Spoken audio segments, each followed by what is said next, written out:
time it is. It's that official time. Where we take this worldwide. Let's go.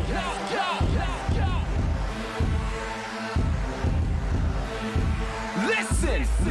So now it's time to turn it up. Surf the radio waves as we begin to burn it up. We all up in your area like landscape, definitely bringing you the Pancakes. It's a mandate that you tune in. It's time to move out so we can move in and recognize that this is no illusion. I'm here to clear the air so that there is no confusion. It all started off in the book of Genesis when Jacob was wrestling with who he thought was his nemesis. And when the man saw he couldn't overpower him, he touched his hip but he really couldn't devour him. And from that point, then we hear a name change, rearrange the game, so now we gotta change lanes.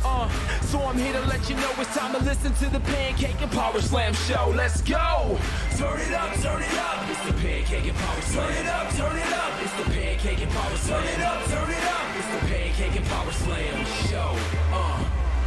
Turn it up, it's the Pancake and Powerslam. Turn it up, it's the Pancake and Powerslam. Turn it up, it's the Pancake and Powerslam show.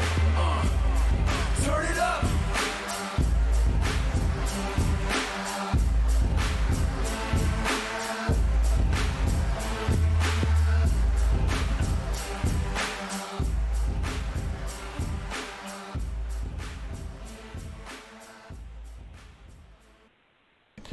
Episode 370, ladies and gentlemen. This is Chris Featherstone. This is the Pancakes and Powerslam show. We are live and living color, getting funky like a monkey, if you will, baby. All right, ladies and gentlemen, let's jump right into it. We got a fun live Q&A with this person on the line right now, ladies and gentlemen. I'm really excited to just interview this person. I've talked to him on the phone a couple of times over the past couple of days, and he's excited. I'm excited to do this awesome Q&A session tonight. I really have a lot to say about this person. 51 years old, decades in the business, former 3-time WWE Tag Team Champion. Took a little break, had a total shift and change of identity of wrestler. Now he's alive. He's alive, ladies and gentlemen, and just one of the most exciting people to watch right now. Just a total character revamp, just a total just excitement, fun. One of my favorite people to watch on television. He don't give a lick about his body. He just throws it around, and he just tough as nails. Obviously, I know a lot of people in the wrestling business, and they've said that about him throughout the decades that he's been wrestling. So without further ado, ladies and gentlemen, let's bring him right on. PCO, how are you tonight, sir?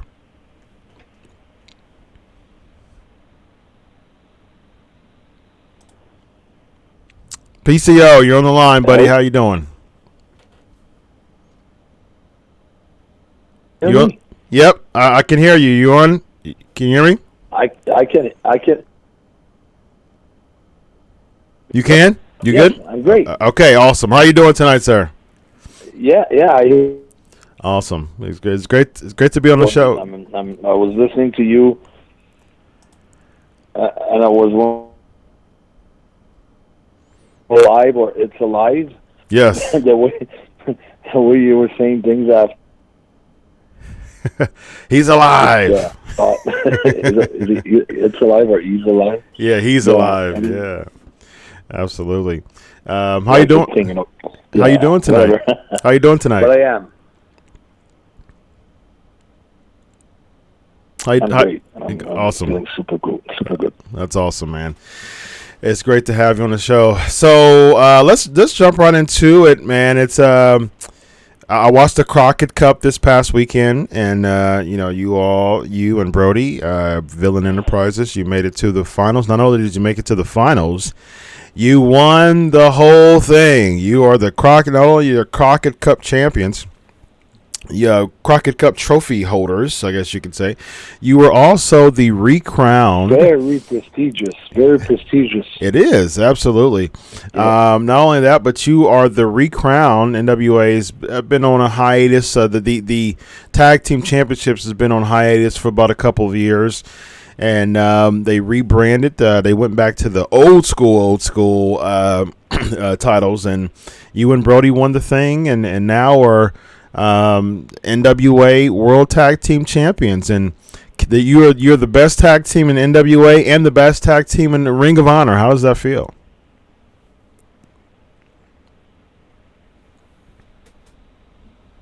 First of all, the NWA, I mean, the Crockett Cup, I mean, the Road Warriors, Dusty Rhodes and Nikita Koloff in '87 and then 2019 PCO and Brody King, Villain Enterprise. Real, pretty cool.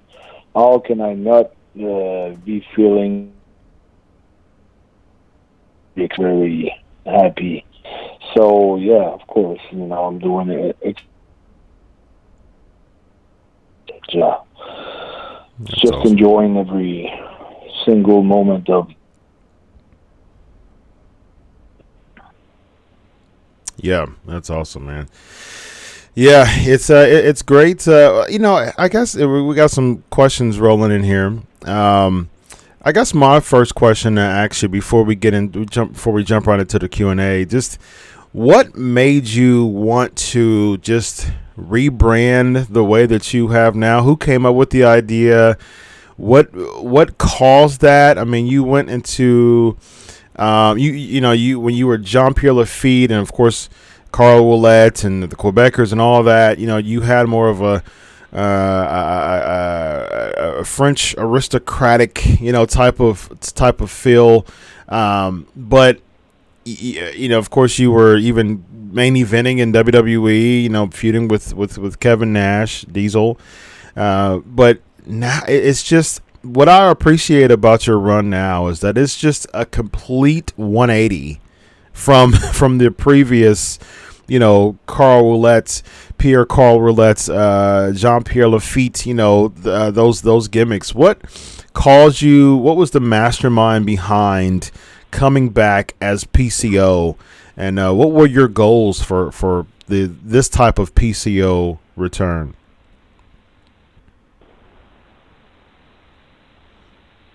First of all the other gimmicks or characters that I had aren't coming from me. Of course, I didn't like Jean-Pierre Lafitte. I always wanted to be a power. Mm-hmm. So some pain, you cannot endure my career. But I just couldn't. Vince McMahon's head. I mean, I've had so many discussions.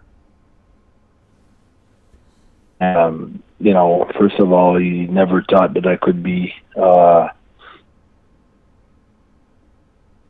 United States, which I thought, no, this got nothing to do with. I never understood why they never thought that could be done. I wasn't ready for that. Maybe I didn't have all the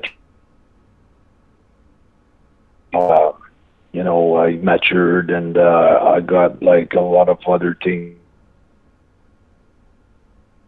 So I cannot blame them for not wanting to.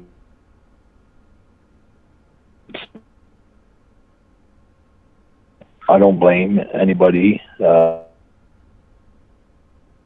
because that's who I am. I mean, I am and feel pain that you can't hurt that can do like crazy. And that's human. That's who I am, and when I perform in scale on the bigger base, it's myself. It's who I am. It's maybe it's a bit of an exaggeration in the way I walk or like that, but the base,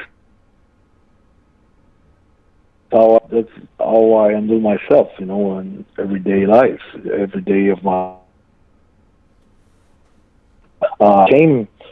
It came by hazard. Mm-hmm. Well, hazard in life, everything happens when it's due time to happen, and things like that. And I was working out when before that I was working out with him. He was just training. Your phone's going in and out. So who you say you were working out with? Film like my promos. Who'd you say you were working out Destro, with? my manager, my creator, Destro. Okay, got it. Destro. Okay. The creator, Destro, the guy's doing videos with me. Mm-hmm. And I was working out. Essentially said that there's something missing, and, we have to train me how to rip a deck of cards. And that's all started with me rolling them. It went all the way to being Franken. Mm-hmm. It just happened. We were doing like videos, and it was just like in the movies without. And kept on going, and it just kept on blowing and blowing and getting bigger and bigger. Mm-hmm. Yeah. The point, it just went crazy on the indie scene. It exploded, and that. Yeah. And now we're hearing like me and the chat are hearing like it for some reason it pauses and stops like every 5 seconds. It's very odd. I don't know why it's doing that, but we'll manage. We'll make it happen. Let's get to. I don't know. It's the same thing for me. Like when it's the same. Yeah. I'm losing you now. Yeah. All right. So let's jump into these live chat here. Multi's asking, what was your favorite thing about being in WWE?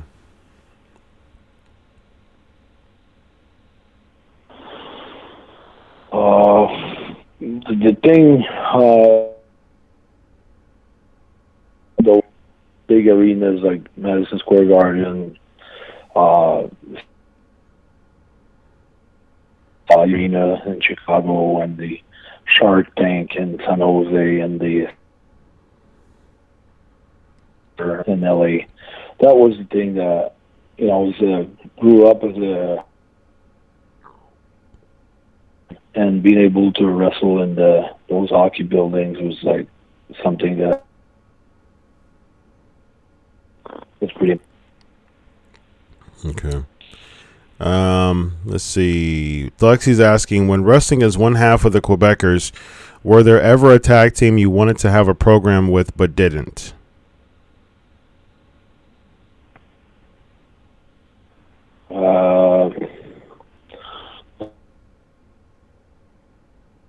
Programs like I've wrestled the team that I really wanted to wrestle. It's not a big program, but I've wrestled them like a bunch of times, so that was pretty cool. Good wrestlers growing up, so working with against them or pretty cool. And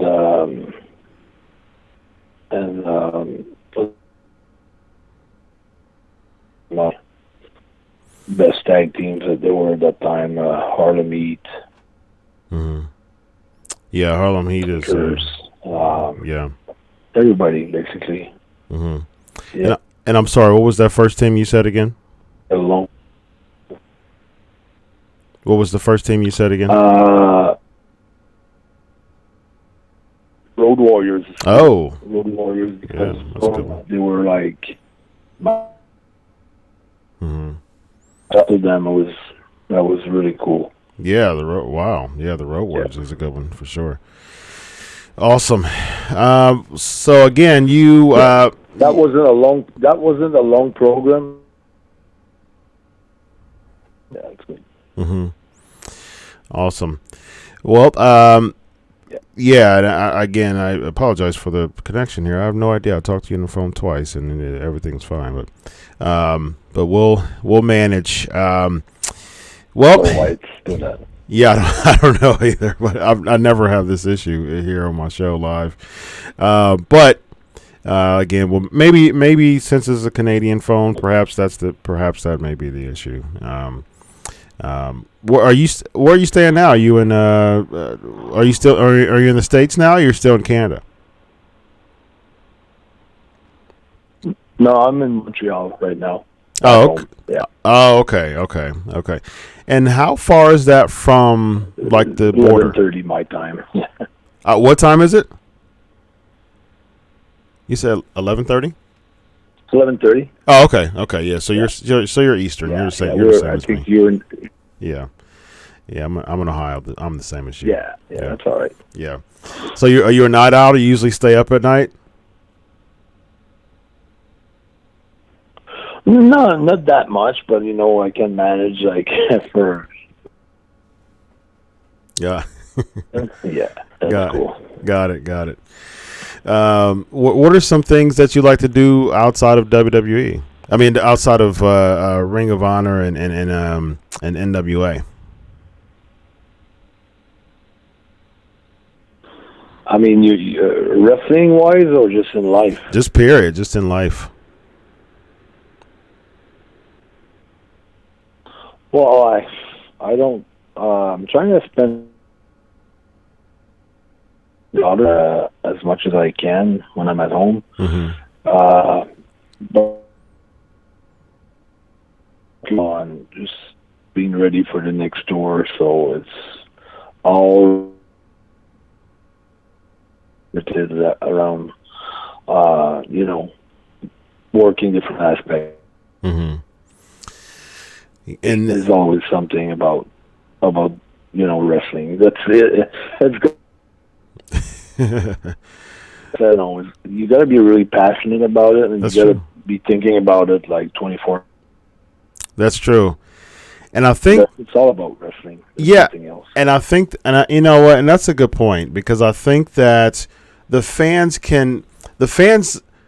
they're so into PCO right now because they can tell that PCO eats, sleeps, and drinks and breathes the business. And it's they can see fake and they can see real, and I think fans, I can speak for myself as well, we see the authenticity of a PCO match. I've seen a bunch of your matches now, of late.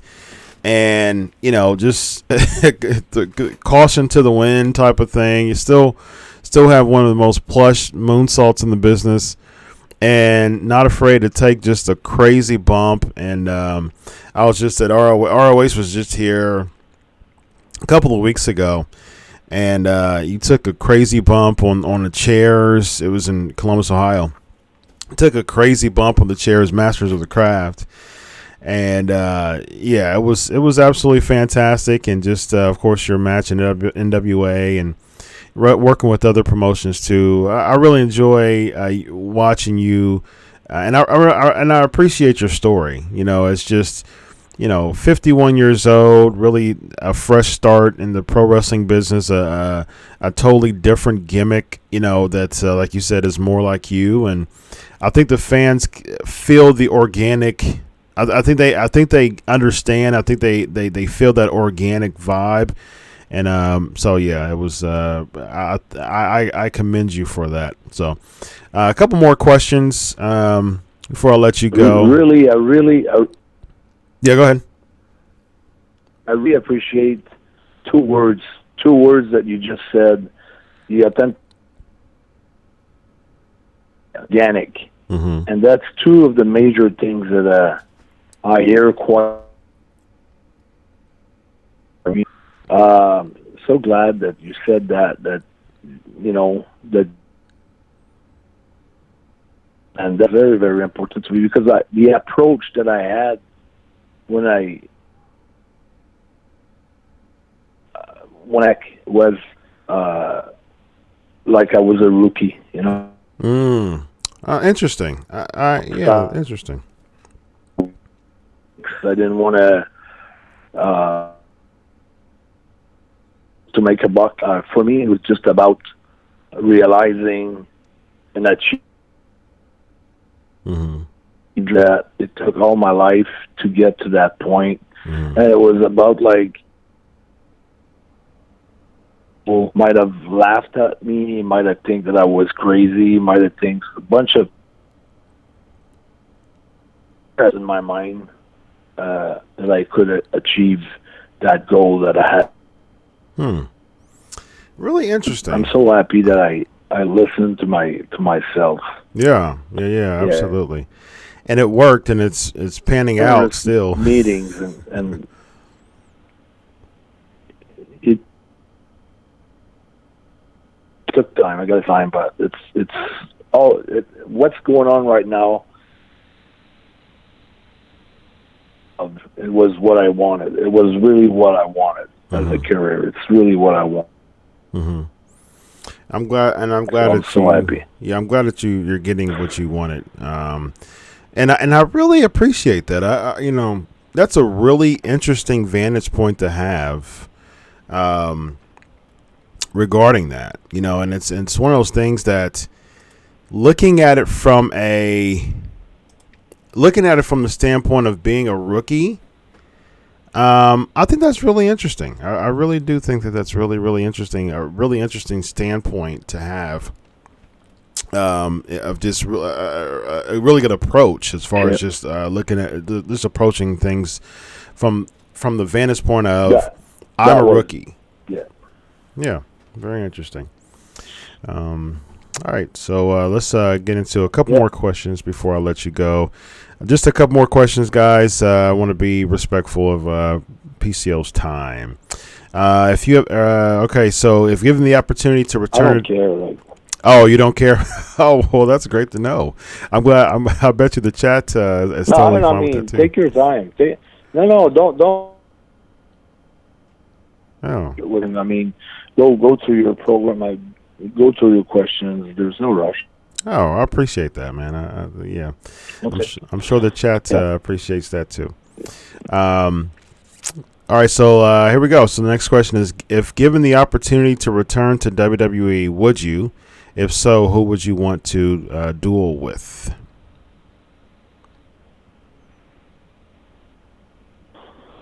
Oh, the thing is, really happy with Ring of Honor for a bunch of good reasons. Rush for the wrestling business. I think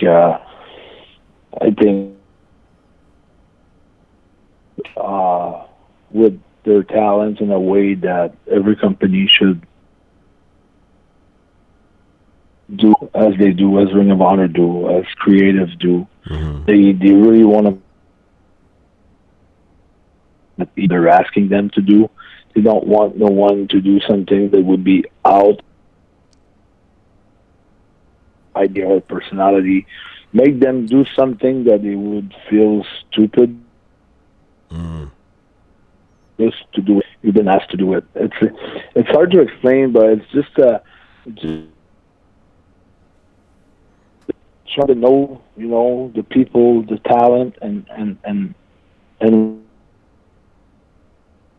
but not fall into something that they don't feel that it goes with their identity. I think that's one of the greatest things.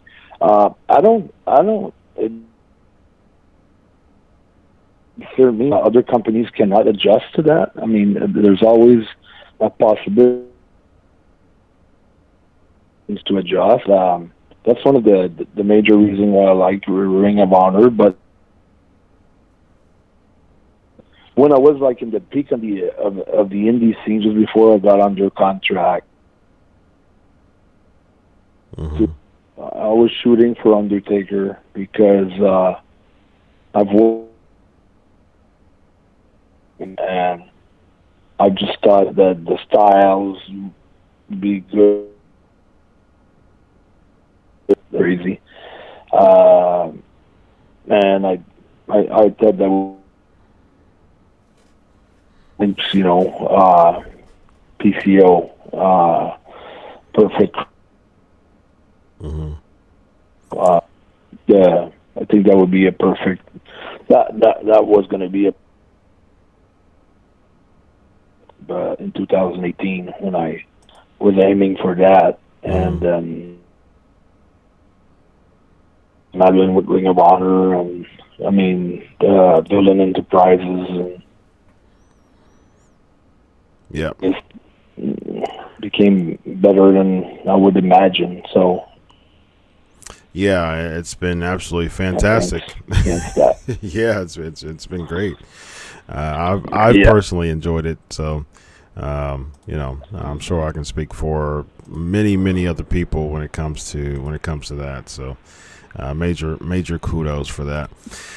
All right, so I got a few more questions. I appreciate you said that you want to keep going, so we can do a couple of things. I can either we're live right now, so in order to get maybe I can try to get a better signal for you, and we're live, so I just can call you right back, or we can just still try to do this thing. It's up to you. We're live here, and people are really enjoying you. Yeah, let's try that.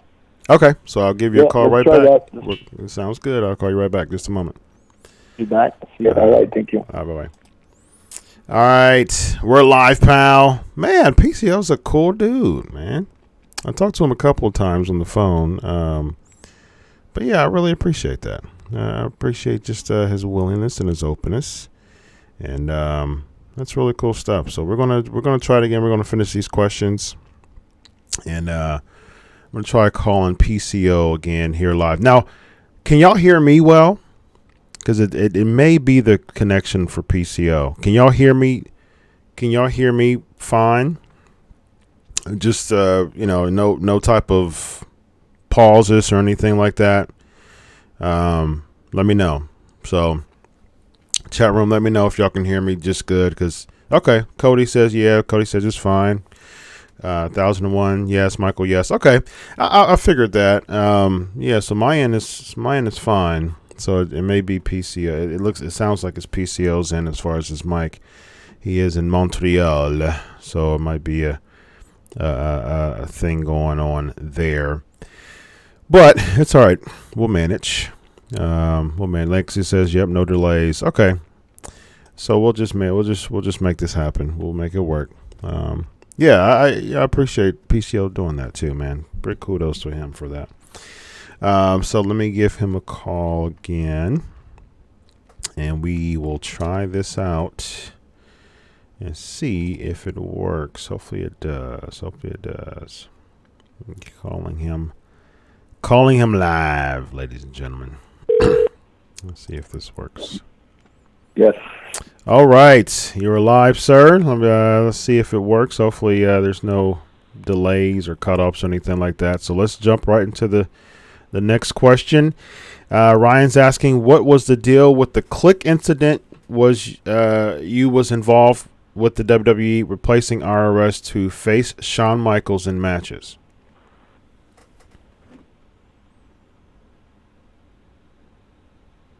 So it was a long story. In that was in 94.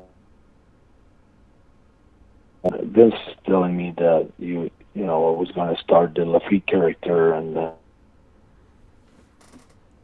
it was going to wanted people to see me for like 2 years without me wrestling in Montreal. Mm-hmm. And then about to get started as Lafitte, and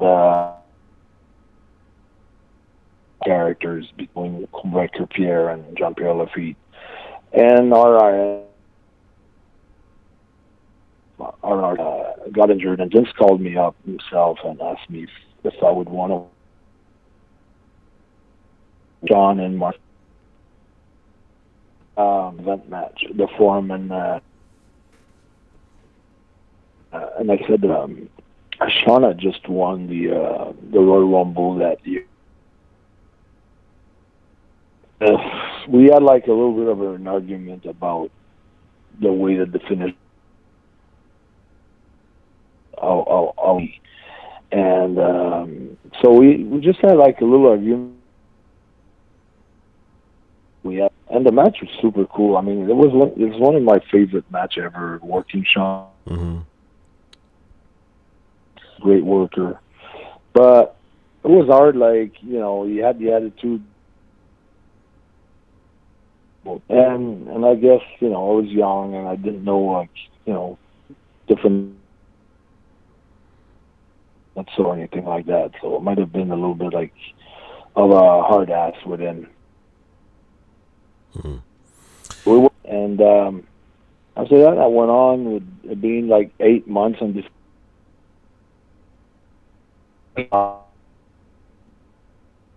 On Nashua things, I didn't know nothing about them. It was me versus the world title in Montreal, and he walked up and he came up to me and number 15 or whatever. It's me and you. It's going to be big boot jackknife 1, 2, 3. Because he, you know, usually, you know, you get to know what, and just the fact that he came up to me like so far at a time and was telling me things like that. I just, you know, they were like, they had all the belts between them. The world title was Kevin. It was Kevin and Sean at one point, or Sean had the IC belt, or Sean. All the top spots in the company, so they were like pretty much ruling the dressing rooms. Yeah, they. I said, then, you know, I feel bad that I didn't get on his with him, make peace and everything, and I think he's one of the coolest guy and one of the funniest guys. He's super cool. I hated him and I hated them, and for saying that. And one day the show came. I said, you, man, it's going to be double count out or DQ or whatever, and yeah, big thing over like me. Like I told if they were going to have me to lose, I was going to go home, and there was not going to be any main event. I was fed up with everything. I didn't care. I was going to quit right on the spot. Wow.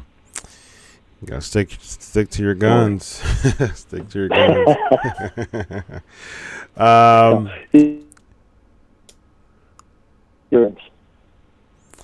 I'm sorry, you're skipping again. What did you just say? No, I said it has been a good learning experience for me. Yeah, certainly. Do you foresee the Quebecers being inducted to the WWE Hall of Fame? If so, who would you want to induct you?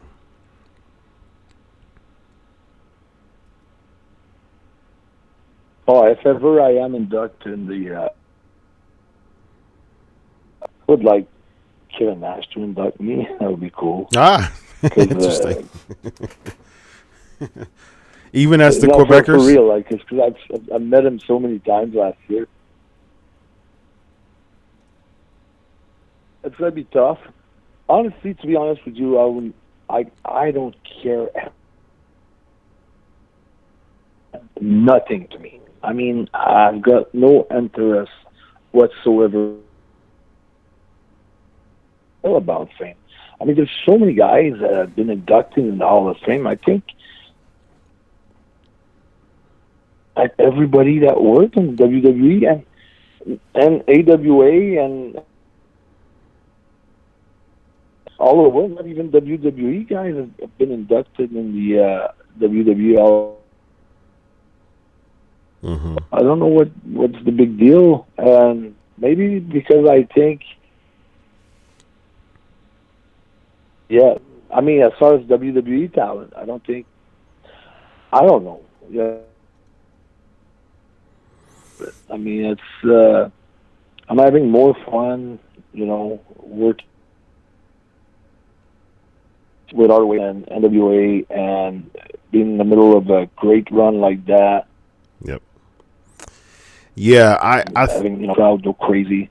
Yeah. Then I don't even think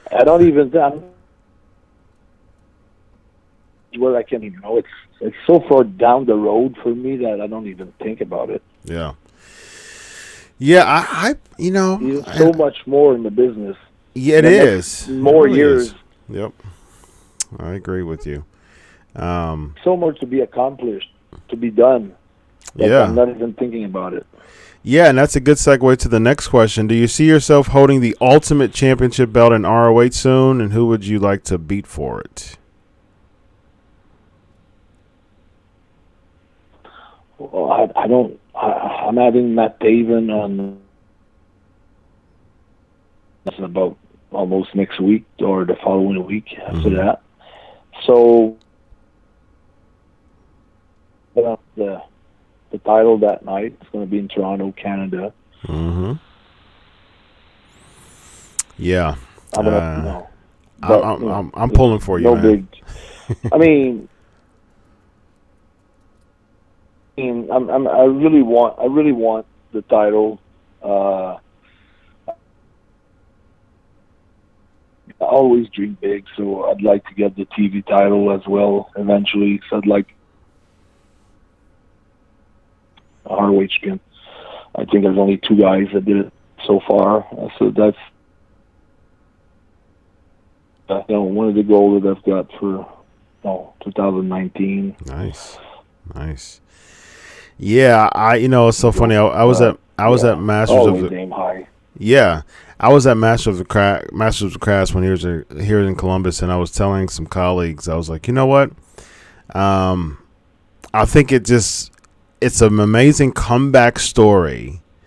If the biggest ROH event of the year is typically Final Battle in December, and somehow the last pay-per-view of the year, you win the Ring of Honor World Championship, and just it would be such an amazing comeback story. And I'm gonna close here with a comment here from Zudoman. He says, PCO, you are the greatest comeback story in recent memory. If somehow you are reading this, thank you for everything you've done thus far in your career. So with that, any closing words? Well,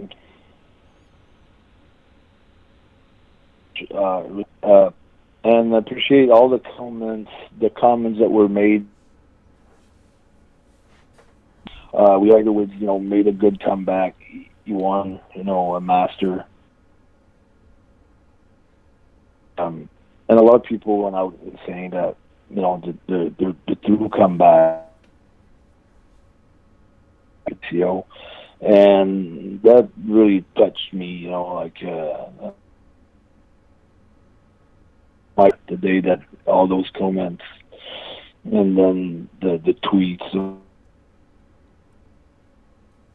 Post and everything, the day that came out for about 2-3 days. Mm-hmm. So that's what, like I told you, I feel that it's only the tip, and now so much more to be coming up. I'm pretty sure.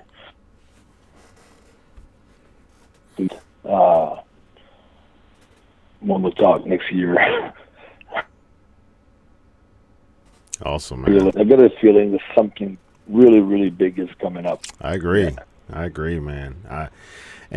You've got a fan in. Happen. I can't tell you how it's going to happen. But it's going to happen. You've got a fan in me, man. I mean, I don't know how it's going to happen. I just know some. Yes, something. Something's going to happen. That's my gut feeling. That's my vibe. It's going to be big. Also, man, do you have any social media?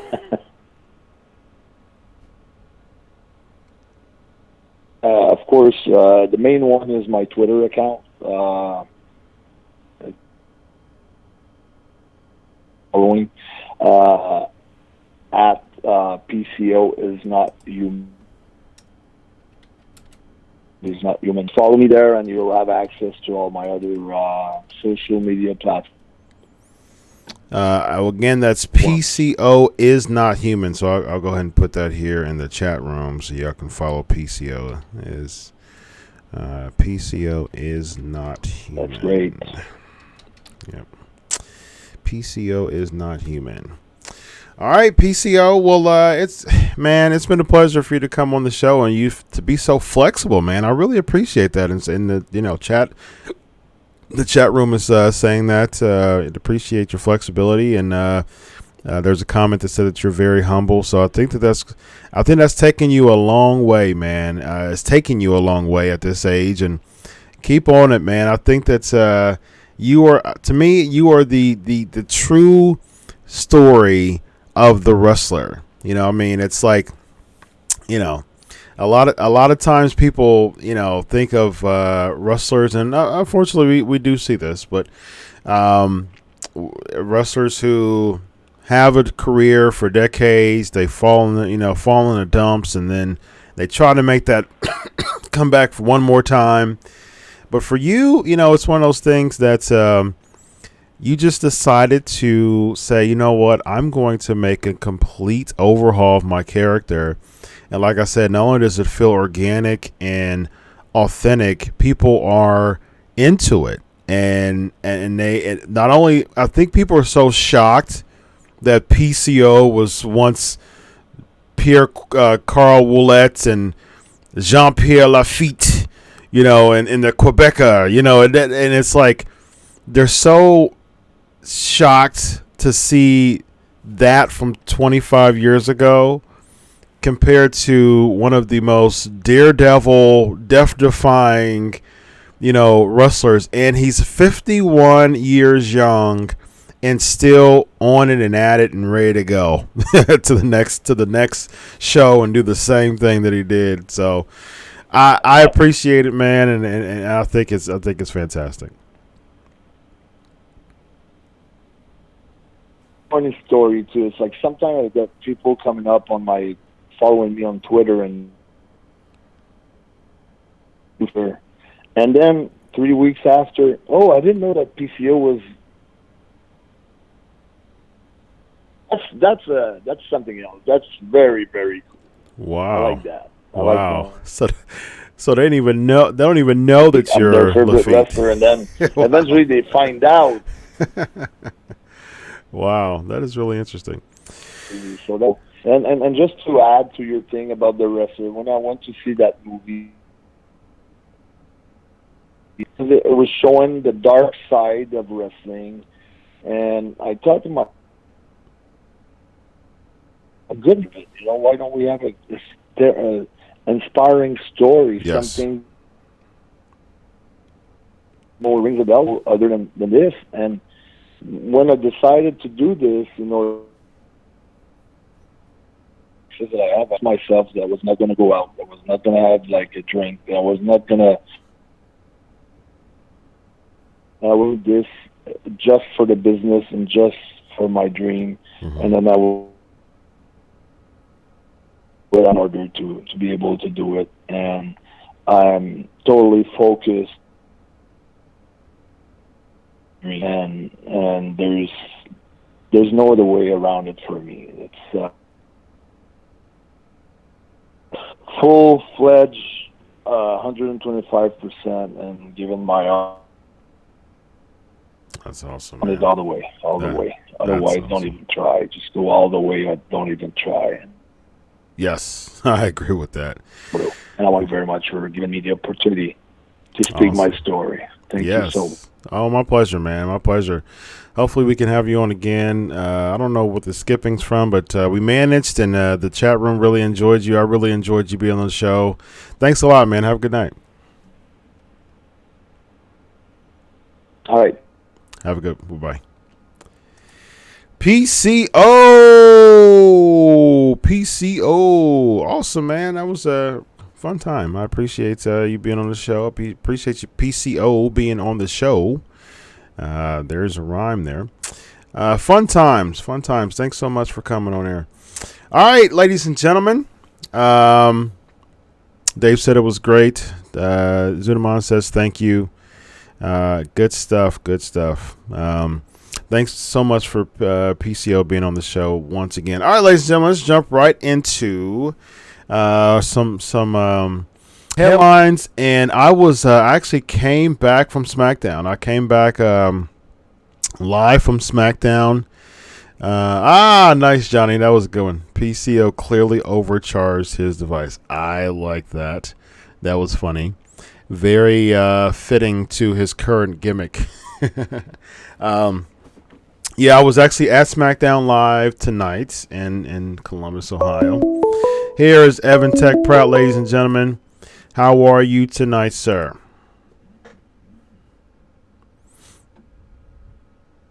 Evan Tech Prout. Can y'all hear me? Yes.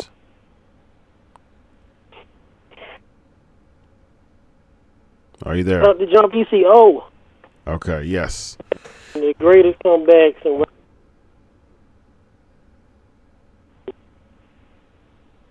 yeah.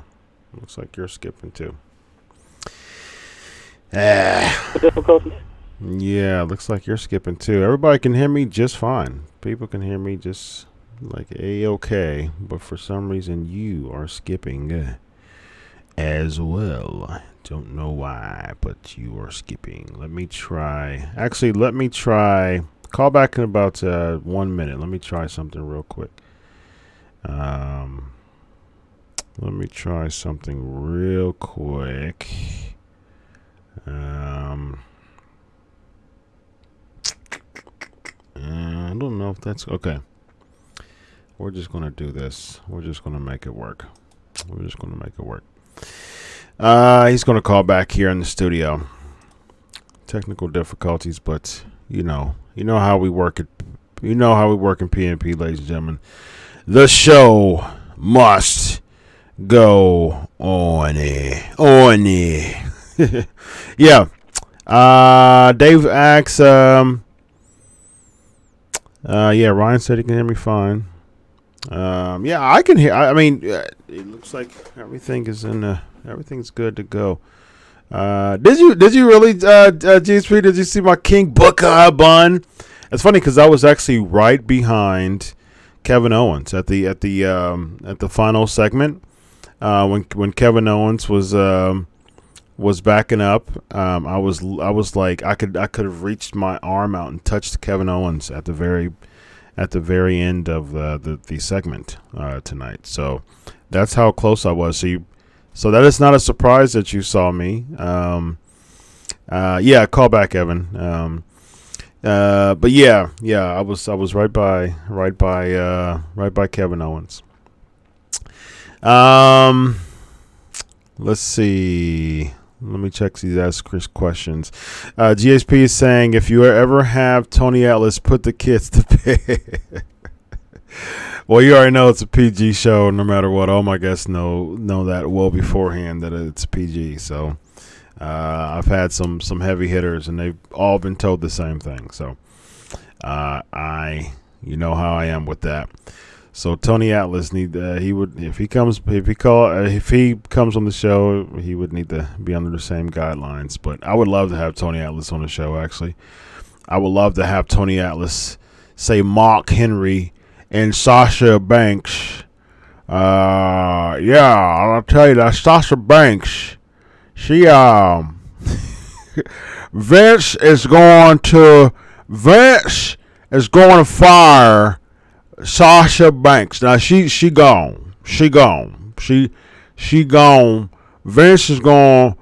McMahon is gonna fire her. She's gonna she's gonna keep her at home, and she's gonna take her out. Cause you don't fire somebody from the beginning, okay? You don't fire them while they're at the show.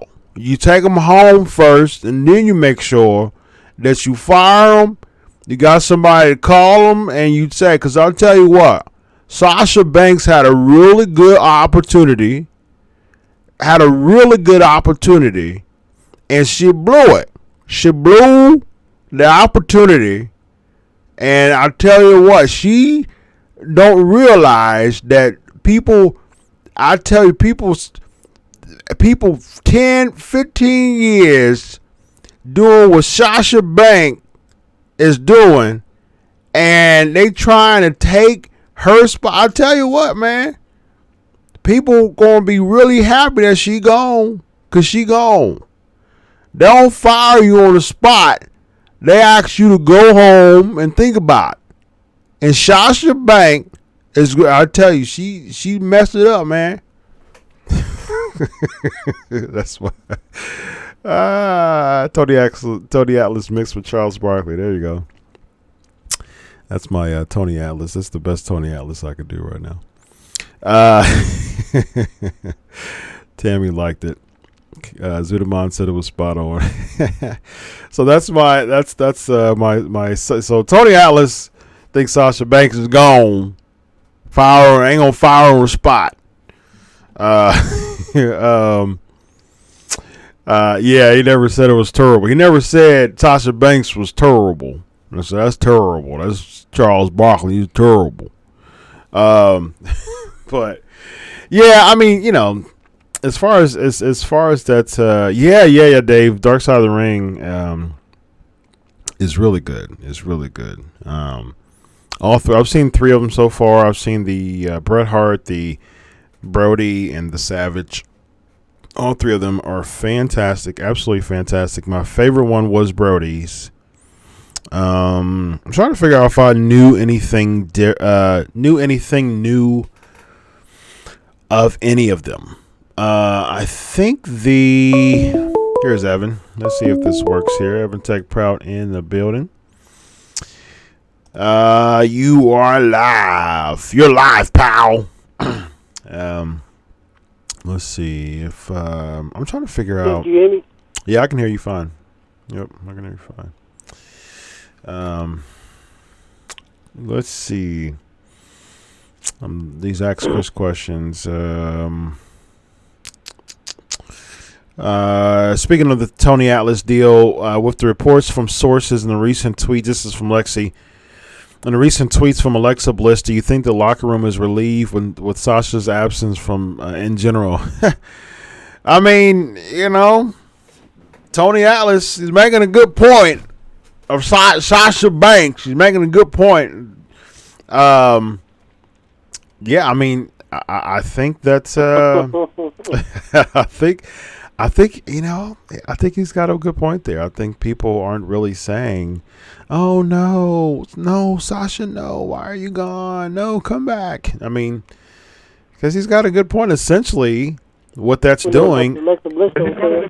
Yeah, I mean, essentially, what that's doing is that's giving somebody an opportunity. Tammy, good point, Tammy.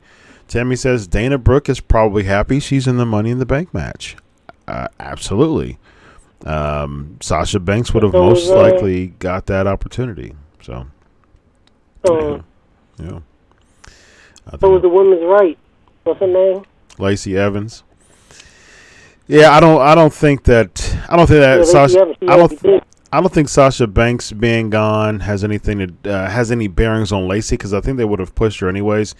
But I do think that Dana Brooke is definitely benefiting from that, because I do not see her at all in the Money in the Bank match if Sasha Banks was there. Sasha Banks would have most likely been in the Money in the Bank match.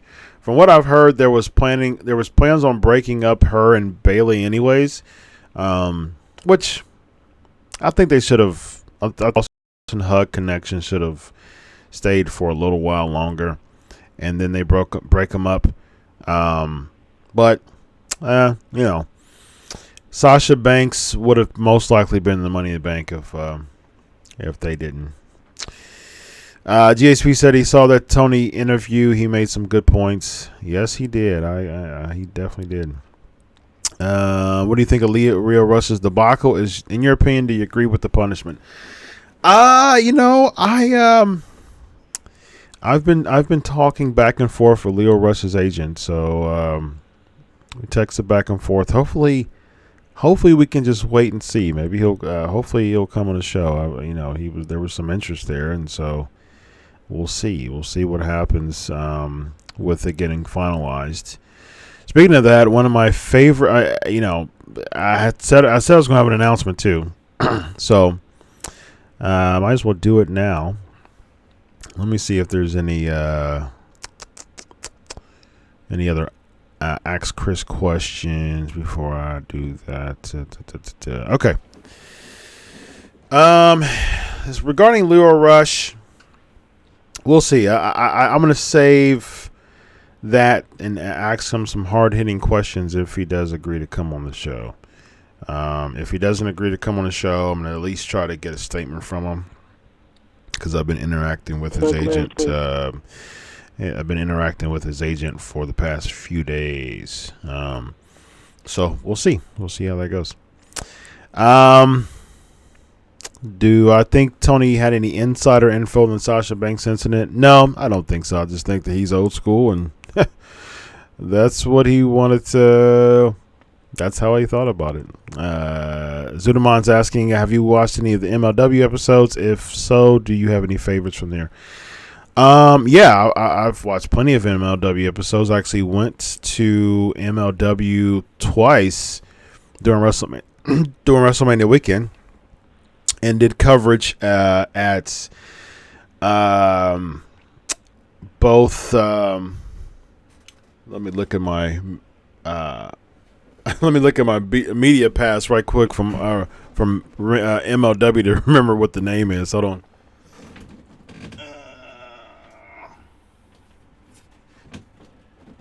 So I'm looking at my Rise of the Renegades. That's what it was called for Thursday night, and then Friday night was Battle Riot 2. Of course, I know Battle Riot 2, but I was trying to figure out what that Thursday show was called. Rise of the Renegades. So had a good time for both times. As far as favorites, my favorite in MLW now,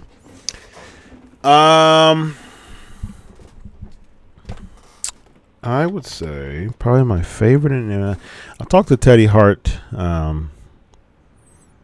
during that time. He actually was supposed to do an interview with me, but we got crunched for time. We talked for a while. I interviewed him last year too. It's funny, I interviewed him in the gym last year. I was at an indie event, and I wanted to lift weights. Speaking of that, you see this? You see my Pancakes and Powerslam shirt? I don't know if I've ever wore my Pancakes and Powerslam shirt on the show. So check out this. Tweet me, direct message me, or for Facebook friends, Facebook message me to order a shirt. This is what it looks like. Pancakes and Powerslams. Buy it now. Do it! Do it now! I'll do it for you. So only $15. I am terrible at branding myself. I've had these shirts for a while, actually, and yeah, people buy them locally, and but yeah, I can ship them to you. It'll be $15 plus a shipping fee, but it's slightly extra for anything above 2X. So yeah, buy a shirt. Or as Kevin Nash would say, buy the shirt. Pancakes and Powerslams. If you like what you see, if you like the shirt, buy it. Go support. Let's spread this PNP Nation all around. There's some really good comments here. But yeah, buy the shirt. Buy the Pancakes and Powerslams shirt. Hit me up for that. I wore it at SmackDown today. Me and a good friend of mine, Ben. We both wore it here at the Pancakes at SmackDown. And you know what's so cool about the Pancakes and Powerslam show? I'll go to events and people will know about the show, and I think that's really cool. I don't know. I have no idea who they are, but they know the show. So that's goes to show that the Pancakes and Powerslam show is making some moves, dog. I went to ROH, and there was multiple people who knew who I was. Like, oh yeah, listen to the show. Like I told you before, I have a really big audio audience. And they watch the show. I mean, they listen to the show, and yeah, so for those who are listening audio, come over to YouTube and you know, live if you'd like. For those who are listening to Facebook on Thursday nights, the Attitude Era version, like I said, you tape it on one day and air it another day. So it's on Facebook. So this live on YouTube, including the comments right here, is live on is also shown on Facebook on Thursday nights on the Wrestling Inc. Facebook page. So for those who are looking at this on Thursday, jump to Tuesday so you can be a part of the greatest interactive podcast and the most amazing fans. The PNP Nation is absolutely amazing, and these comments are absolutely amazing, and the Ask Chris questions are awesome, and the interview Q&A questions are absolutely fantastic. So you guys are awesome. Okay. All right. So one more Ask Chris question. Two more Ask Chris questions, and I'll make the announcement of the huge announcement that I'm really excited about next week. Johnny's asking, Ask Chris. Don't know if that's a thing today, but I'm going to go anyway. Yeah, it's always, Johnny. It's always a thing, brother. Ask Chris is always a thing every single week. So in the Luke Harper case, why does WWE hang an extra 6 months onto his contract while he's getting his wrist fix win? Yeah, you know, pettiness, really, honestly. The fact that Luke Harper's he's a commodity. You know, people will be very interested in him if he leaves that WWE. And so I think it's like until March of 2020 where they have him on contract. So I think that's quite crazy. But you know, and ice him for a while like they did with Rey Mysterio, like they did with Neville, as far as keeping him on his contract and just letting him sit it out. And yeah, just I don't know. It's just petty. It's petty to me. It just really is. It's really petty. And yeah, it's so funny. I was having this conversation with someone today, and I was like, you know, the WWE, they do a lot of good things, but man, there's a lot of petty decisions that are made, unfortunately, because I'm like, you know what? They are all hired. They are all independent contractors. What's going on, Ernie? Good to have you on the show, on the chat room tonight. Yeah, I think it's petty because they're independent contractors. Okay, so this is what an independent contractor does. You get hired by the company to do work for the company. That's where all the wrestlers that you see, WWE is hiring them to do a job, which is perform in front of the crowd, and that's what they do. As independent contractors, they accept the role, they fulfill the job, but from a WWE from a Vince McMahon standpoint, it's genius because you don't have to worry about benefits, you don't have to worry about insurance. You're not responsible for that stuff as an independent for independent contractors. They have to do all that themselves. But it is kind of contradictory, because if I was an independent contractor and I had a painting business, I'm branding myself as a independent contractor. A company hires me as an independent contractor to paint all of the insides of their first floor. So I can get fired if I do not do that stuff sufficiently, because I am here for the purposes of painting your first floor. Now, you have nothing to do with other projects. Like, if I'm painting your first floor, since I'm an independent contractor, I should be able to clean your first floor and then clean that building's third floor and then go down the street and clean that building's 5th floor because I'm an independent contractor. I'm assuming roles. I'm assuming tasks as an independent contractor. It's an issue if I don't fulfill the task that you're appointing me for. That becomes an issue.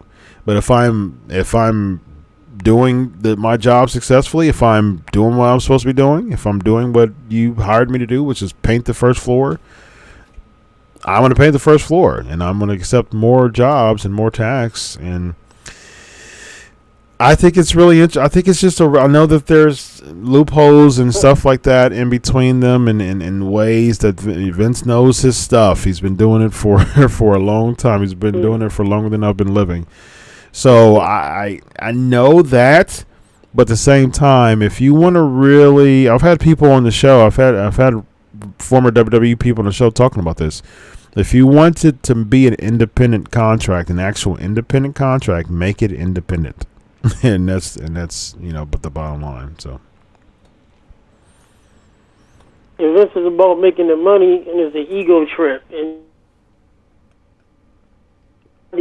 we all know Luke asked for his release.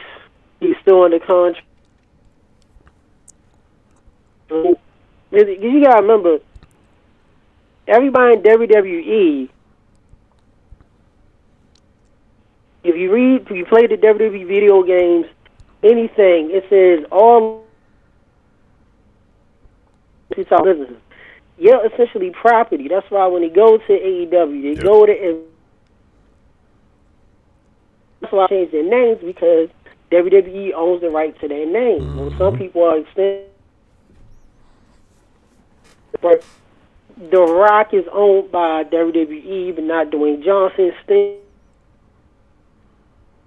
any footage, and so they had to pay him or get commission because he had a entertainment trademark on his name, and the Singers thing had a they're like, all right, you still in a contract, so legally I'm gonna add another 6 months. Yeah. Wow. Yeah. That right. Technically, you still own you. Yeah. Exactly. So, exactly. And it's like, I do independent work too. I'm an IT professional. Is one of the other things I do. That I had to do, and sometimes while I'm still doing the job for a company or for a hospital. Now, I can rightfully go and do another job as long as it didn't conflict with their contract. You want anybody to go away. Mm-hmm. Sasha Banks sitting on her contract. We're going to add 6 months to Luke Harper. Yep. Wow. WWE's still not going anywhere, but Vince sees and knows. And Chad and who WWE did not expect AEW for effect. They making an impact. Yeah. they didn't expect that. Yeah. Very true. All right, so let's get to this announcement, ladies and gentlemen, before I get to these Ask Chris questions and the headlines. So I'm gonna announce it again later on, but the announcement is the next person on the next guest. Never had them before. Bucket list item checked. One of my greatest wrestlers of all time, Ricky the Dragon Steamboat, will be on the show, and I will be interviewing him this weekend. And so basically, what I want the PNP Nation to do is I want you to tweet me questions with the at Chris Prolific or at Crave Wrestling with the hashtag of Ask Ricky, or actually Ask Dragon. So do that throughout. So I'm gonna interview him Friday afternoon. So be sure to get your questions in before Friday afternoon with the hashtag. What's that? I didn't hear you, Ian. Evan. Oh, soundbite. Soundbite? Can we get the applause? Oh, the applause soundbite. Oh, yeah. I got you. Can we do a Ricky thing? Yeah. Yeah, I got you with the applause. If I can find it. Here we go. Yes, here we go, ladies and gentlemen. Let's bring it up here. And there we go. There you go. Yeah, let's see. That.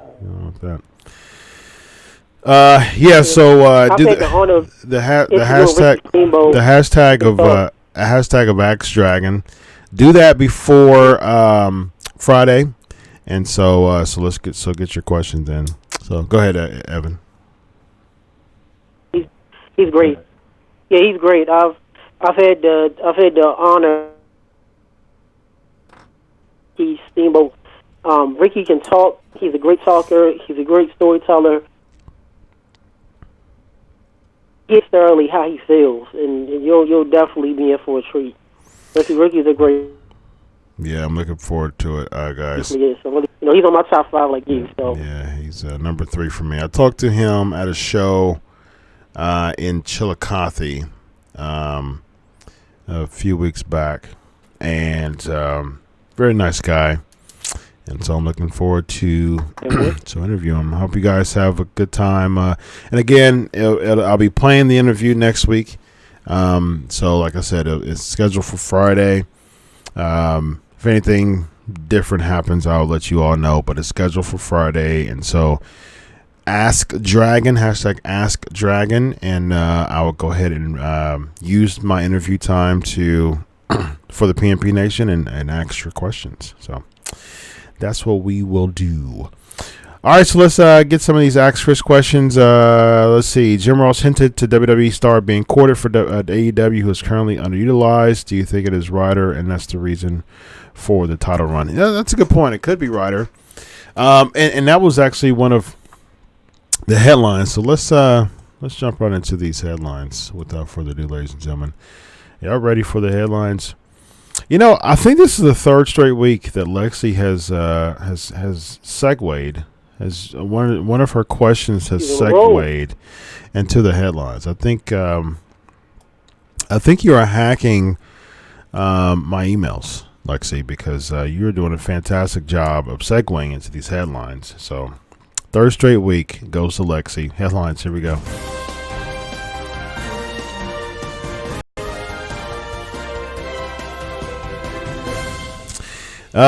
So Jim Ross said that WWE is paying an undercard wrestler $500,000 to be off the streets to stay with the WWE.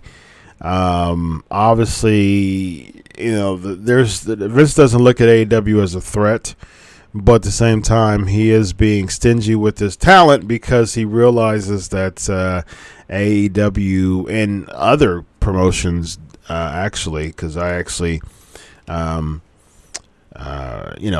Rebellion was fantastic. I saw the Crockett Cup. Crockett Cup was very solid, very good match between Marty Scurll and Nick Aldis.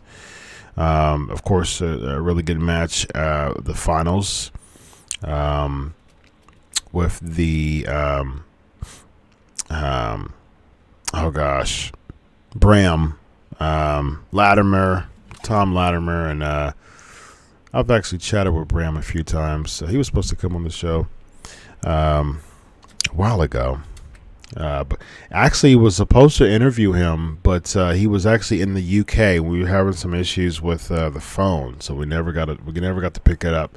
We actually had a time scheduled to interview, and we were trying to make it happen. He was giving me his American phone number was not working or something like that, so he gave me another phone number.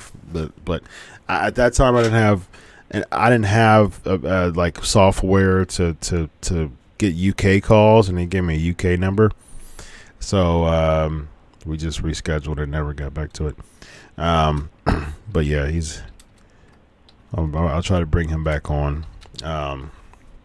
This was probably about, I don't know, a year ago, maybe a little longer. Let's see. Royce Isaacs. Okay, Royce Isaacs Well, and Thomas Latimer. Yeah, that's who they beat. Fan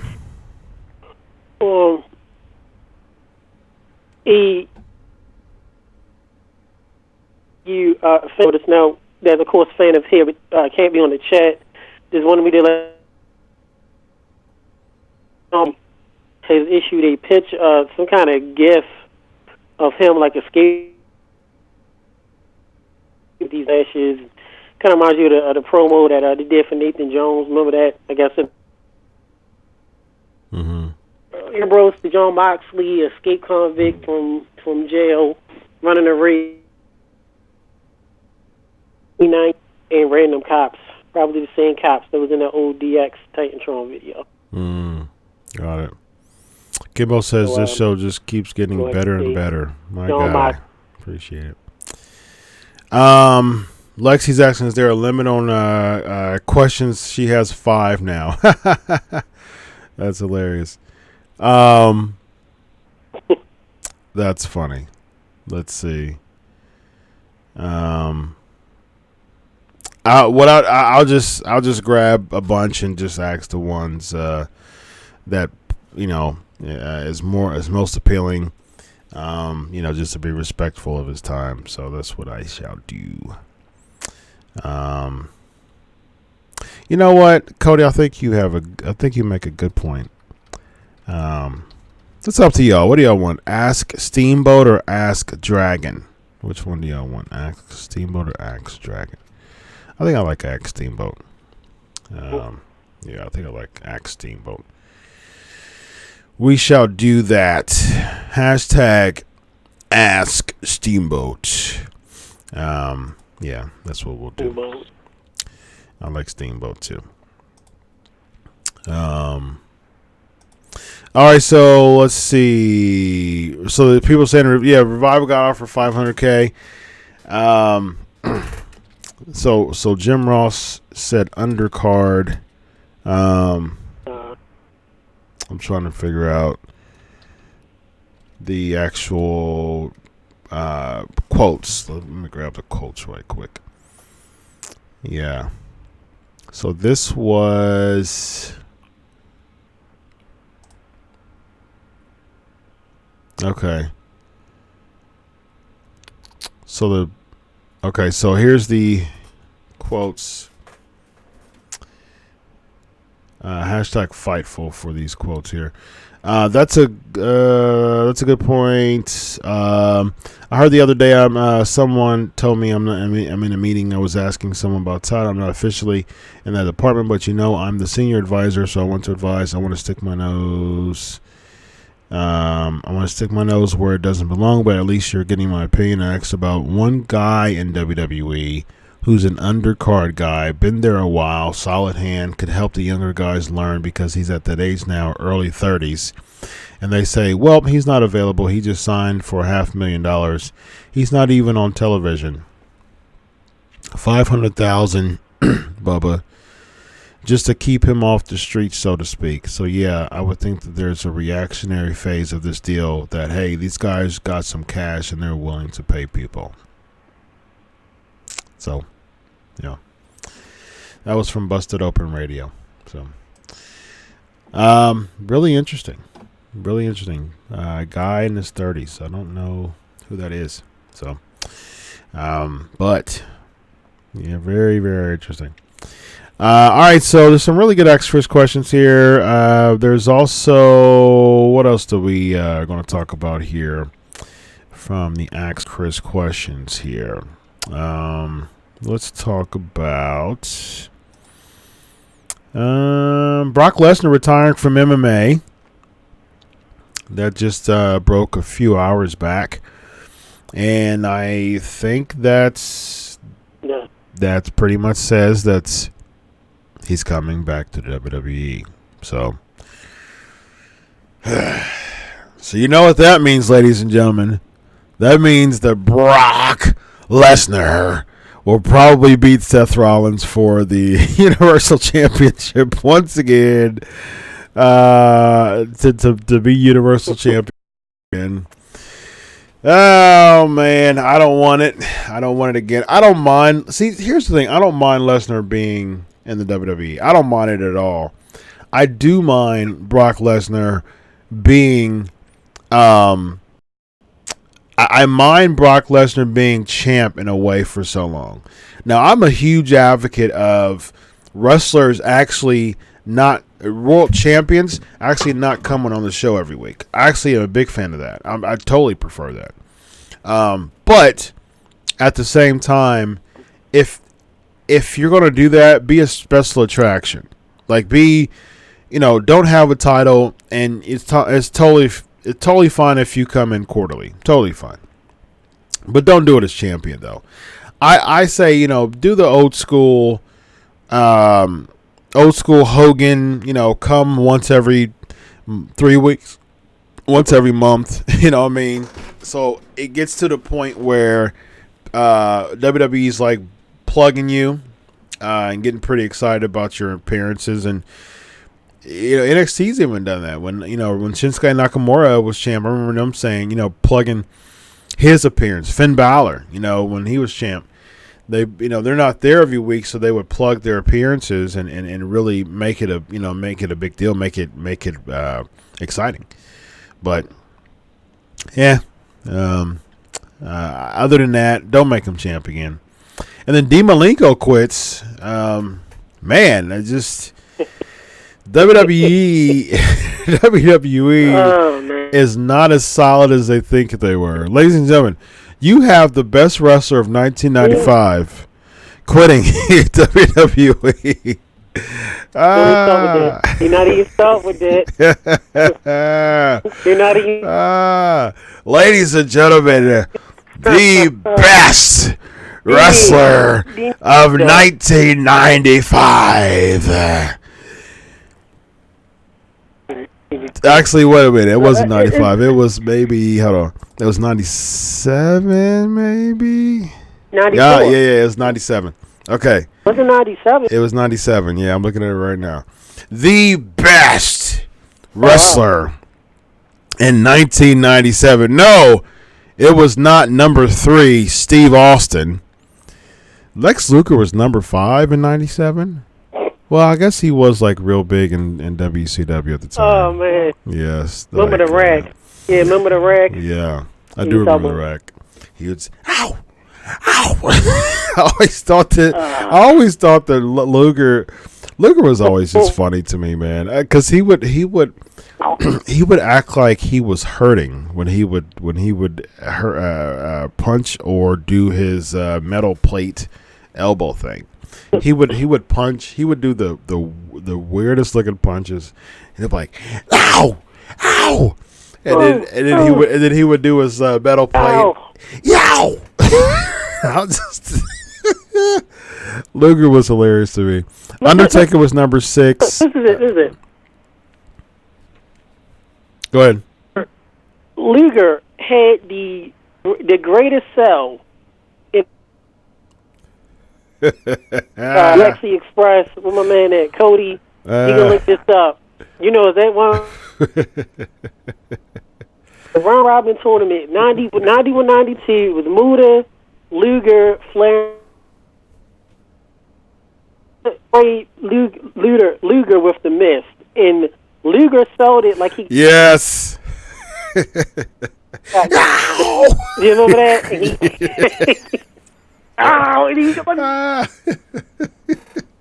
That is hilarious. And Luger's legs never laid straight. Luger laid straight. Yeah, that is hilarious.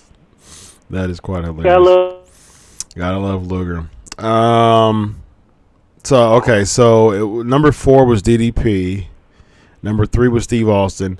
Number 2 was Mitsuhiro Misawa.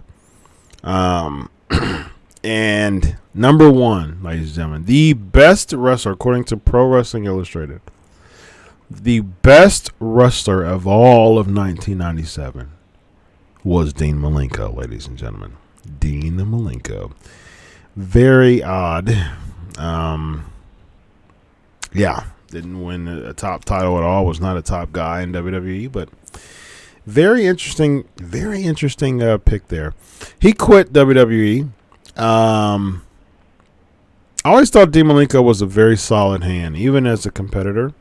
And Dean Malenko, to me, was one of those perfect guys to be an agent because he has such a good mind for the business. And he's, has a ton of experience, has a family pedigree. And, but yeah, so it looks like he's gone, and looks like he may be heading to AEW. So we shall see that. Arn Anderson as well. Yeah. Arn Anderson and Dean Malenko may be working together.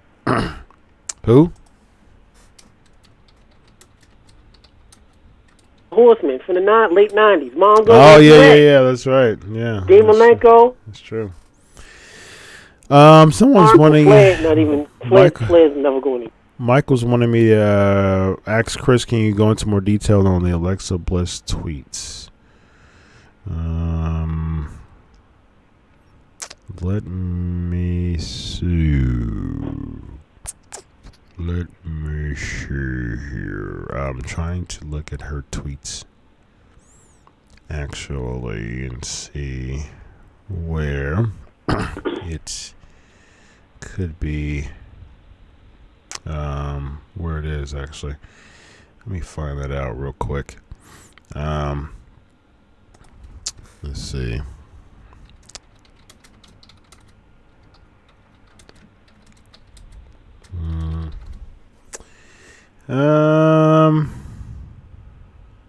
Okay, here we go. Here we go. This was a couple days ago. Get her queen and her stupid ponytail. Bailey fears the goddess. That's what Becky Lynch says, and Lexi says, this was on the 28th. Haha, okay, make fun of me all you want, like it's something new for you guys. Go comfort your friend. I'll save you guys a spot on the locker room floor. So, okie dokie. Yeah, well, and then, okay, so there's beef with Becky Lynch and Bailey. So, speaking of that, let me say this real quick about Bailey. Bailey is such in a terrible spot right now. And this is my hope for Money in the Bank. Real quick. I think that Charlotte. Okay, so let's start here. Money in the Bank. You have Becky Lynch beating Lacey Evans, and then you have Lacey Evans giving Becky Lynch a woman's right, knocking her out. Charlotte comes in and pins Becky Lynch, wins the SmackDown title. Then you have like a number one contenders match. You have Ember Moon win that match, beat her at the next pay-per-view, which is I don't know if they'll have the woman compete in Saudi Arabia this time around, but if they do, that would be great. Ember Moon defeating Charlotte at Saudi Arabia. That's in June. And then you have Charlotte, or this is what you can do. You can actually have Ember Moon being the number one contender, and they can build that up for the next, 4 months to SummerSlam. Or you can have another filler feud for Charlotte. And what you do, eventually you get to the road where you have Ember Moon being the new face, the person they're going to push. You have Bailey win the Money in the Bank match. And then you have Ember Moon, I would say probably Ember Moon, I would say beating Charlotte at Saudi Arabia. And then Charlotte... and then beating Charlotte at SummerSlam too. So you have Ember Moon beating Charlotte at SummerSlam. You have Bailey cash in the Money in the Bank contract. At this time, Ember Moon would have the belt for over 2 months. You have Bailey cashing in on Ember Moon, turn heel, because Ember Moon's well liked, so she has enough pops to turn Bayley heel. She's over enough to turn Bayley heel. So you turn Bayley heel on Ember Moon, and then there's a feud right there. Boom. Bayley versus Ember Moon. Bayley's the heel now. And eventually Ember Moon gets her comeuppance. Let Bayley have a run from SummerSlam to WrestleMania, or at least, Royal Rumble or something like that. I'm always a big fan of the babyface beating the heel at WrestleMania for championships. I think that's a feel-good moment. We saw that, with both Kofi Kingston and Becky Lynch this year. Two feel-good moments. I just think, that Hogan-Andre thing, it wasn't for the title. Well, Hogan had the title, but Andre was so large and in life, it was more like, you hurt me, brother. Why would you do that? No, not like this type of deal. And there was, yeah. So you had a lot of that, with the heels. I like the faces chasing the heels and getting their comeuppance at Mania. So I would like Ember Moon to win it back at Mania. But at the same time, this gives Bayley an opportunity to, if she's a heel, let her keep it from Survivor Series. Let her keep it from SummerSlam to Mania. That's a nice 8-month run. So that's my take on the Money in the Bank. I think that Bayley should win it and then turn on Ember Moon. I think they need to push. I think Ember Moon is a fantastic choice to be the face of SmackDown. She's great. I think she was fantastic in NXT. I would have her talk less, because the whole point of Ember Moon was to have that mystique, that mysterious character. Less is more. Do not keep her on that mic. Her promos aren't bad, but the whole point was to make her mysterious. That's the reason why she works so well in NXT. Keep her off that daggone. Why does everybody have to cut promos? If you're not, if your character is about cutting very little promos, don't cut a lot of promos. It makes no sense to me. It's terrible. Case in point. Why you need man? Who? Only that's the downfall of Strowman. Oh, yes. I said everyone needs managers. There's no. Yes. Absolutely. And I told the story before. I don't know if I said it on this show or not. Maybe mine. The bargain. He has a wrestling school. I know how he sounds when he talks. Mm-hmm. Yeah, you sound. Yep. You mentioned that here. Yep. No talk. Ever talk. Mm-hmm. All them years, you've never. You heard him do all of that. You still never heard Mean talk. That's He was a beast when he said little. Yeah, cigar. The goozle. That's all we. The goo, right? Exactly. Me, like a warlord. Have you ever? Yeah, that's a good one too. Everybody. Strowman was a beast when he talked like the Hercules shows, or he talked like the Incredible Hulk. Right. No. Yes. Right. Hawk strong. Hawk fast. We better not hear Lars talk. Right. Yeah. That's true. We that all would right, be terrible. Funny spoilers. Hawk, no steps. Anybody that saw him game know that funny line with steps. Right. I'm trying to start talking. I'm telling you guys, just wait. Wait till they get Lars grade. That'll be I'm telling you, just wait. In NXT, I had no clue who Ember was or what she was about. Cody, how much did you watch NXT? Because she was way over in NXT. She was champ. Her feud with Asuka was absolutely amazing.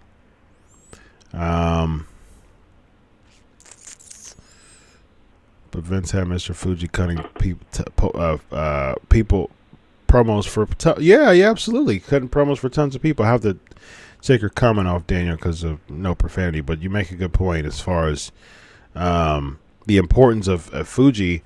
The importance of managers and people cutting promos for other people. Good point, Daniel. They should have had Ember at versus Asuka at Mania. Yep. I think that would have been really good. I think that they dropped the ball with Ember and Asuka because that was one of the best feuds. It was one of the best feuds in NXT before Asuka got hurt. Good point. GSP's asking, did Dean Ambrose change his name back to the original? Yeah, I mean, he can't be Dean Ambrose because that's a WWE thing, so it'd be John Moxley. I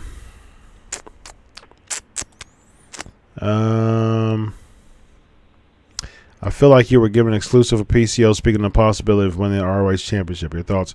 I think so. I saw it's. We should bring back the Paraline back with music. I thought about that. The reason why I didn't do it anymore because they actually pinged me. The composer for Hallelujah. They actually pinged me for my show. And it wasn't like a copyright. I mean, it was they alerted YouTube that I used their music, but they allowed me to use their music. But I just don't even want to deal with any type of issues with that. It's funny because every song, like the intro song for the 7th year anniversary, they actually let me. The jazz artists, they actually let me use the song for the podcast, and the outro song, another jazz group, they let me use it too. But still, YouTube, I'll get alerts when I get pinged for music, and I'm like, it's so weird because all of these artists have let me use their music for my show, but YouTube is, I guess, really strict like that. But yeah, I actually have a gospel jazz artist that is let me use his music, one of his songs, and so I think I'm gonna use that for the prayer requests. So especially since I'm getting a request to bring it back. I think I'm going to do it with his music that he allowed me to use. So yeah, all the music, like I said, the 7th anniversary countdown music, the outro music, all the artists have given me. I've written permission to use all of those songs, but still get pinged for that stuff. So as far as winning the ROH Championship, I see it happening. I like I said, I went to Masters of the Craft, and looks like they were doing that with him and Matt Taven. He actually pinned Matt Taven at the event, so I'm totally cool. I'm totally cool with PCO being ROH champion. This has been a really, really cool story. Wildboy thinks SmackDown was boring and pew. Yeah, I was there live. It was not very good. Aleister Black pinned Andrade in a dark match beforehand. They actually was promoting during the show, like during the Hardy segment, they actually showed the live crowd. They showed us the live crowd. Becky Lynch coming back out after the whole Charlotte attack. She was like, I had a couple minutes to think about it, and I think I'm not going to wait until Money in the Bank. I think I'm going to do it now. I think I'm going to do it tonight. What do you guys think? So everybody goes, hey, yay. And I was like, you know what? That's probably a dark match. So SmackDown ends, and they go straight into 205 Live. At this point, it's after 10 o'clock. I'm like, hey, I got to go back to my studio and get ready for my show. So, and then plus it was, as I was driving on the freeway, They're working on one of the lanes of the freeway that the route that I take to my house, and so that took more time. And I'm glad that I left early at a little after 10. And as soon as they went into 205 Live, as soon as I saw the Tony Nese promo, I'm like, you know what? They're probably going to do this after 205 Live. Are you kidding me? And I was like, oh, I'm out of here. Like, there's no way that I'm not gonna miss my show, of course. So I left early. I left right after SmackDown, and that Tony Nese promo came up, and I was gone. And the crazy thing is, this is how much 205 Live is in a dead spot. They were going out by droves. Like, it was a mass exodus. Like, at the arena, so many people were leaving when SmackDown left. It was embarrassing how many people left after SmackDown. That they had no desire at all to watch 205 Live. So I have no idea why WWE don't see that. You have people. I mean, I kid you not. When I was leaving, I would say at least about 500 people left, at least, and people were coming out of the arena as I was leaving, as I was driving my truck out the arena. People were leaving. People were continuously leaving as I was out of the building. They were walking to the parking lot. There was like a few hundred people in the parking lot, and there were people outside. There were people coming outside the arena as I was leaving. So I would say probably a third. I would guess that probably a third of the audience left during 205 Live. So that, to me, people cared about. I've never seen that live. I've never seen people do that live. Because I don't think the times that I went to SmackDown, I don't recall 205 Live being right after SmackDown, because usually Raw comes to Columbus, and last time SmackDown came was probably a year or so ago, but I don't recall 205 being after it. Because I know for a second they went on Wednesday nights, but I don't know. It just went like crazy. They just left like crazy. Most people stayed for the Mixed Match Challenge.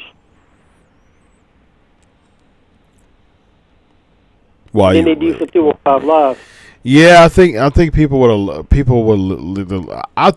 left the Mixed Match Challenge too, because the thing is, you already have a SmackDown that was a big lackluster, and then then you're gonna give me that afterwards.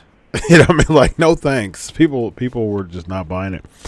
Who did DDP defeat to become European champion? Who did DDP defeat to become European champion? Yeah, people left, but more people stayed. Yeah, live. More people leave because it's like it's still live. Why do we care? Right, yeah. And when I was there front row, it was a Mixed Match Challenge. Some people left. People came. 205 Live, nobody cares. You don't give us a reason to care. Nobody has story. Yeah, there's no reason to care. And it shows. Yeah, it shows. So just give me your grades on Raw and SmackDown. People, GHP, good job. Christian. I would just do 205 Live tapings at Full Sail like to do NXT. I've said that for so long, Kimbo. I agree with you. D-Mac, what's going on? What's going on, C-Town? C-Town says rights-free music. Yeah, like I said, the artists give me the rights to play the music, which is crazy. The cool-down music reminds me of relaxing in the pool and eat a slack of flapjacks. Absolutely. I love it. I'd do it for you.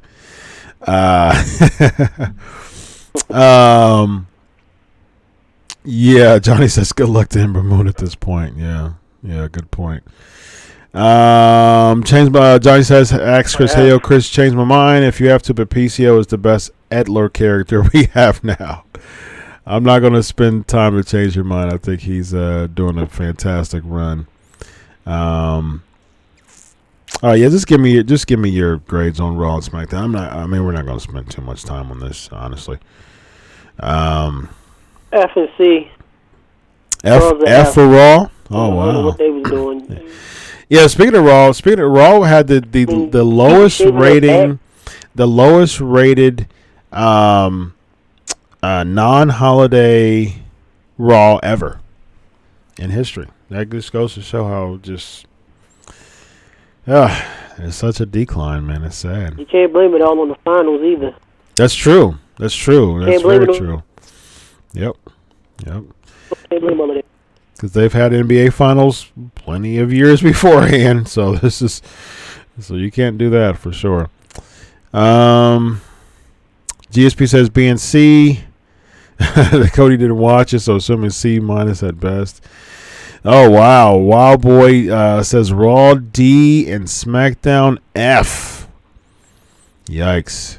C-Town says definitely Chris free promo for artists. Yeah, absolutely, exactly. Yeah.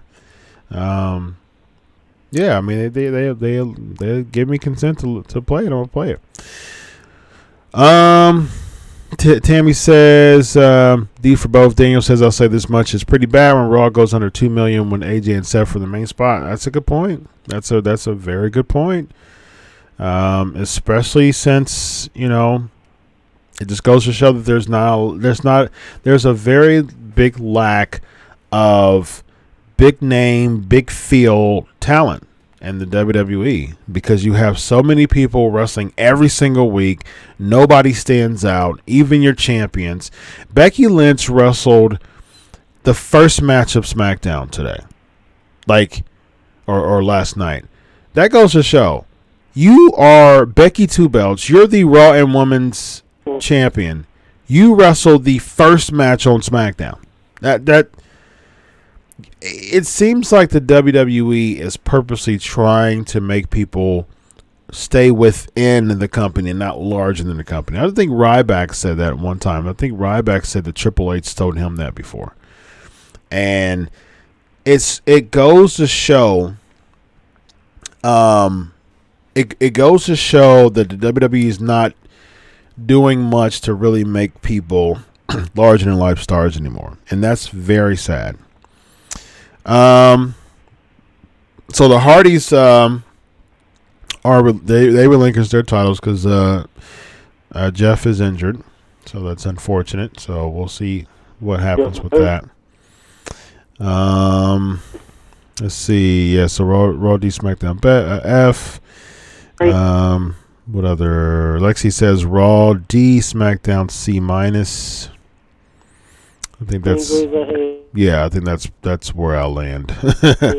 Yeah. Yeah, the same thing I said. Why? I mean, people backs getting shaved. It's like, what are we watching? Yeah, the back shave. Yeah. As I was in the movies, I saw in-game. Those. Yes, I know it was in there for 3 hours. It did not seem like a chore. Raw and I thought, man, it was a struggle. I mean, I don't remember the last time I didn't pause it or watch something else or get something to eat. Mm-hmm. Yeah, it was 3 hours too much. Raw was Raw was definitely a struggle.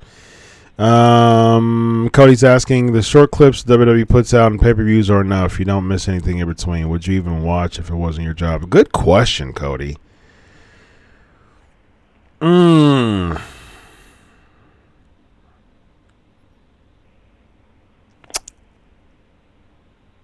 Because I'm a WWE lifer.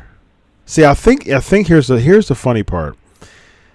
Because I'm so disappointed in the product over the past 6, 7, 8 years, I was like, you know what? I have to get paid for this stuff. Because it gives me an excuse to watch wrestling because I would be upset. I would still watch wrestling, but be quite upset that I'm watching wrestling because I'm a lifer. But at the same time, it's like I'm so disappointed in wrestling as a whole, like specifically WWE, that I have to make this lucrative at some point because I hate wasting my time. That's one big pet peeve. I hate the feeling of wasting my time. So I feel like I would waste my time if I watched Raw and SmackDown. And so I was like, you know what? But I'm still an avid wrestling fan. I've shared this story before. My great grandma raised me until she passed away when I was in high school. Actually, I was 14 when she passed away, and so yeah, I mean, legacy lives on, for her. But it's like, no, I'm so dissatisfied with what I see. So I was like, you know what? I'm gonna do this. I'm gonna get paid for it. I'm gonna make this lucrative. So at least there's a reason. At least I'm getting paid for watching this garbage. Where does Tommy End or Aleister Black, Johnny's asking, fit on the Money in the Bank card? I don't even know if they'll put him on there. I had him predicted. I did a live stream on Wrestling Inc. at on the Facebook at the arena right before SmackDown, and I was guessing the 4 SmackDown men and women's Money in the Bank participants. And yeah, I mean, I thought Aleister Black was going to be there, but it's interesting that he's still competing as a babyface because he, like I said, he was on the dark match, but it seems like they're trying to heal him up. So we'll see how that is, but it seems like they're still going to spend time trying to build his character. So we'll see. Wild Boy said, "Did I miss your announcement for next week?" My announcement is that I will be interviewing Ricky Steamboat, and I'll be interviewing him on Friday and airing the interview next week on the show. So use the hashtag #AskSteamboat. For those who are listening audio as well, and for those who are listening Thursday on Facebook, use the hashtag of Ask Steamboat right before Friday. I'll be interviewing him Friday afternoon, and I will be posing your questions to him. That is the announcement. Any intel on Daniel Bryan's injury status? You think it's a contract holdout? From what I heard, it wasn't a contract holdout in disguise. It seems like they're trying to really keep a keen eye on his status. I heard some stuff, and this, I don't know if this is true or not, but I've heard some stuff on when Kofi was stomping him on the face during WrestleMania. Because Daniel Bryan was doing the stomps in the face too, and then Kofi was stomping in the face. So that's just speculation. I haven't got that confirmed, but I did hear that though. I think that's it. All right. So there's your Raw and SmackDown review and grades. Again, being there at SmackDown, always fun. Always fun to be somewhere live in WWE. Of course, I pop for Kofi. Of course, I pop for Reigns. But other than that, yeah.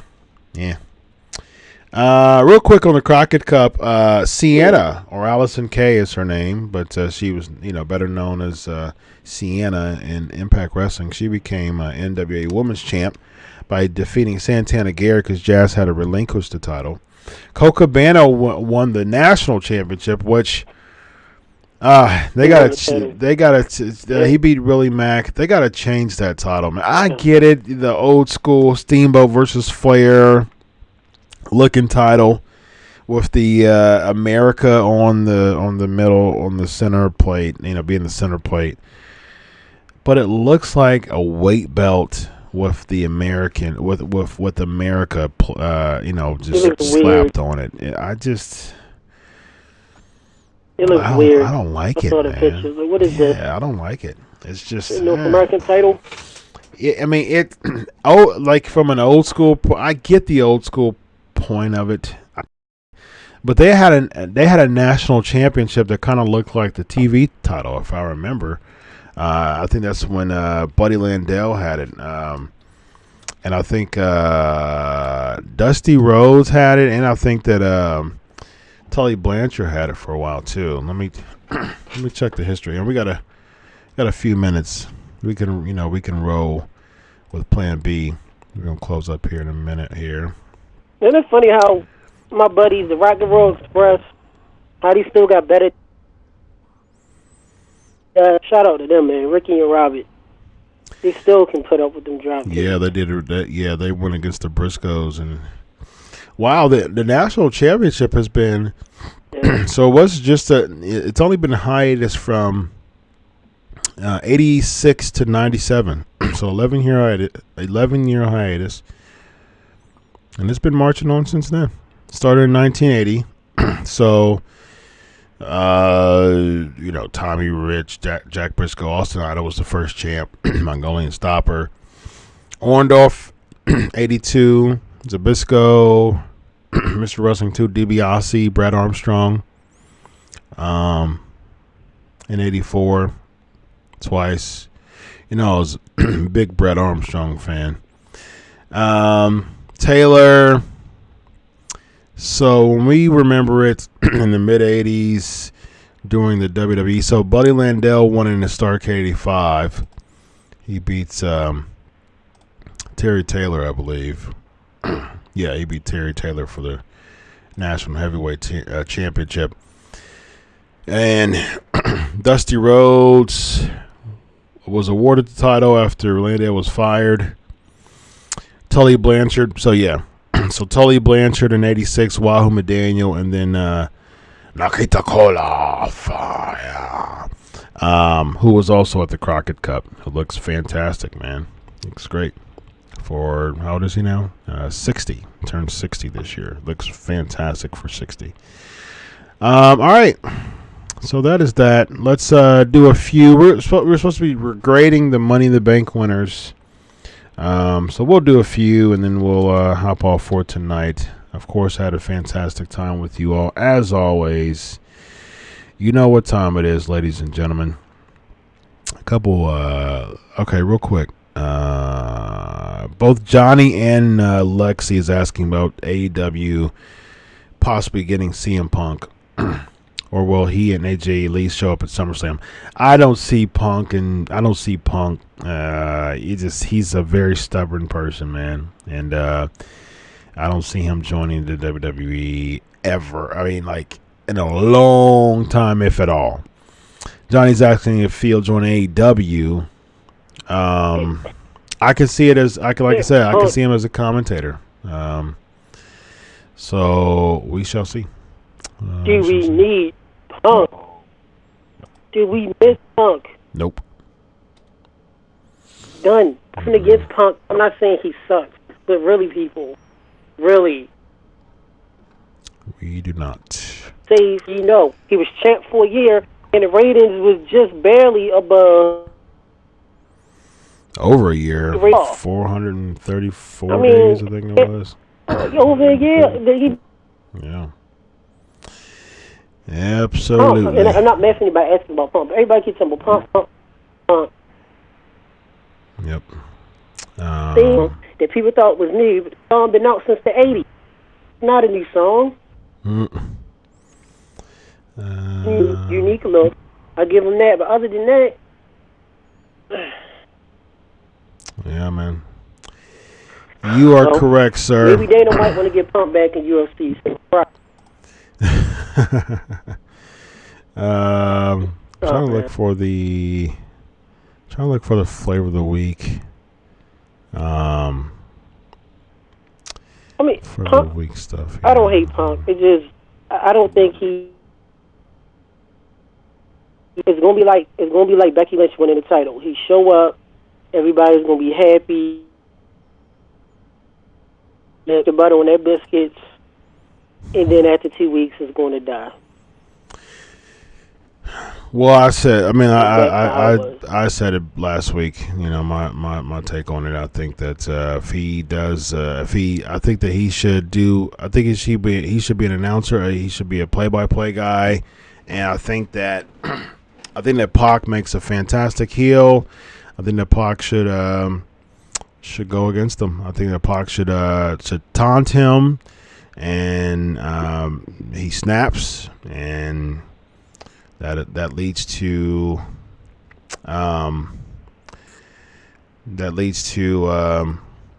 CM Punk caving in and saying, "Okay, I'll face you." So you have CM Punk versus Pac. I think that's the way to do it, brother. That's the way to do it. So let me find. I thought I had this flavor of the week. This flavor of the week promo thing up here for my Plan B. So I'm gonna find it, ladies and gentlemen. I'm gonna find it, and I'm gonna put this up. I'm gonna do this. All right. I'm gonna find this sound bite, and I'm going to make this happen. But as far as CM Punk is concerned, let's see. This might be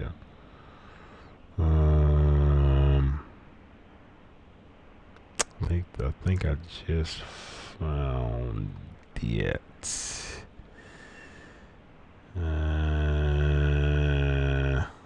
Maybe. Let's see. I think this is it here. Here we go. Let's see. I have no idea what this is, but let's see what this is. It is now time for the flavor of the week. Well, there you go, brother. There is the soundbite for the flavor of the week, and I've got another one for you too. This is why I absolutely love Plan B, man. This is so organic. I had it right here actually. I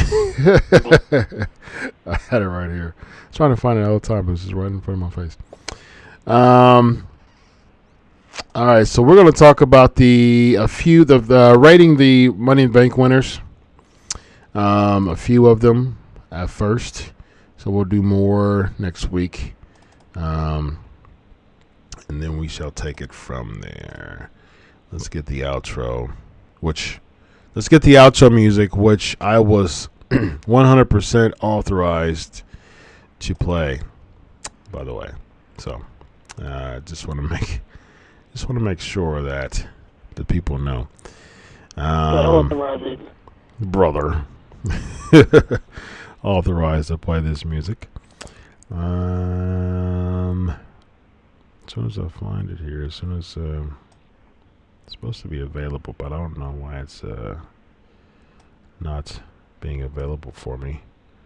I sure hope that it. Here we go.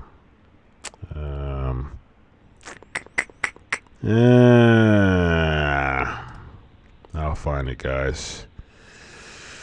I shall find this outro music because I know GHP loves it. I know that's one of GHP's favorite part of the show. I love it. And Evan loves it as well. So, got something for y'all. Oh, yeah. There we go, ladies and gentlemen.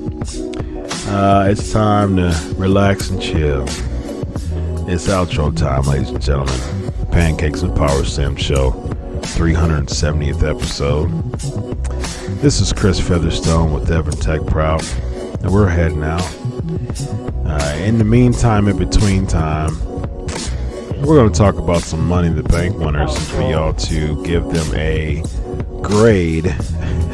Love it, GHP with his headphones here.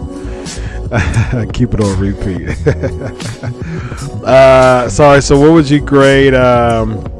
So Edge was the first one.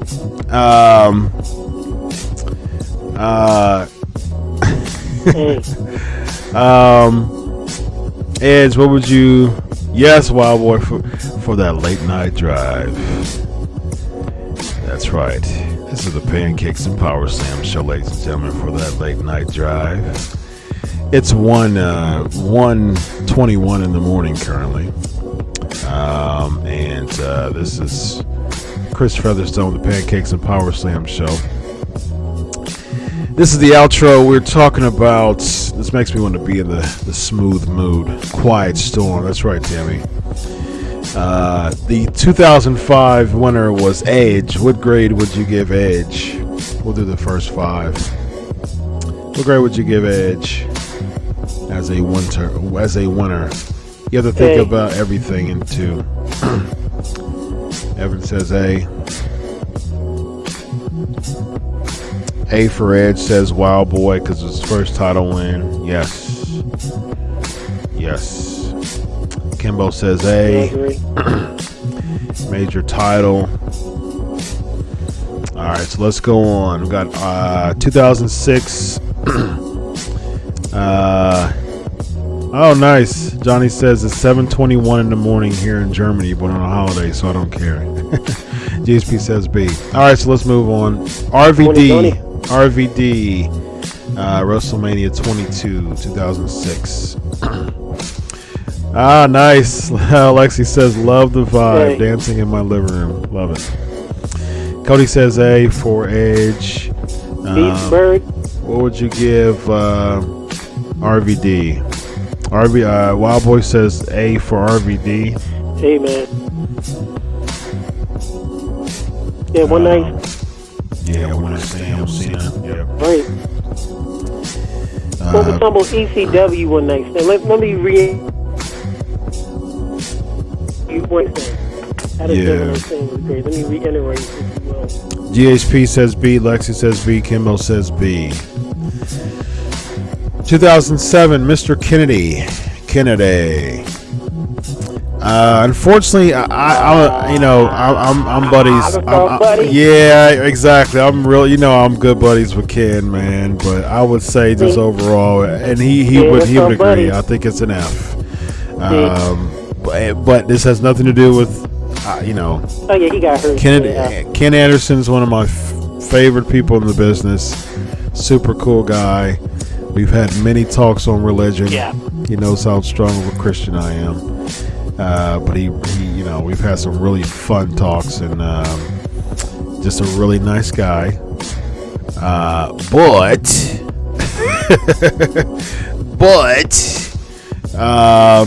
F. GHPC minus Kimbo F.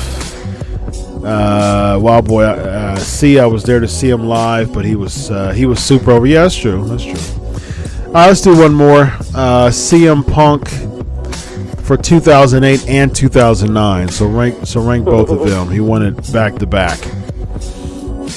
Yeah, that's right. Kimbo says this is all business, brother. Yeah, definitely. Lexi says C. Yeah, I would say probably C for Punk. Yeah, I say C for Punk. C minus says GHP. C for Kimbo. Yeah. All right, ladies and gentlemen, we went over time because we started a little late because of SmackDown, but Plan B, of course, in the workings. It worked well, and we're going to close the show up for tonight.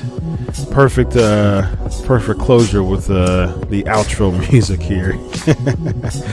It's been fun.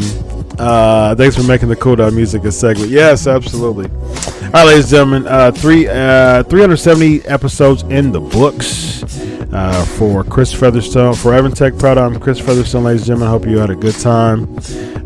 Thanks for PCO. Thanks for the flexibility for PCO. Cool dude. Of course, Ricky Steamboat next week. On behalf of Tech Proud, ladies and gentlemen, hope you all had a good time. I'm Chris Featherstone. 370 episodes. Always remember, enjoy your week of wrestling. God bless, and always remember, I do it for you. Have a good night, everybody. God bless.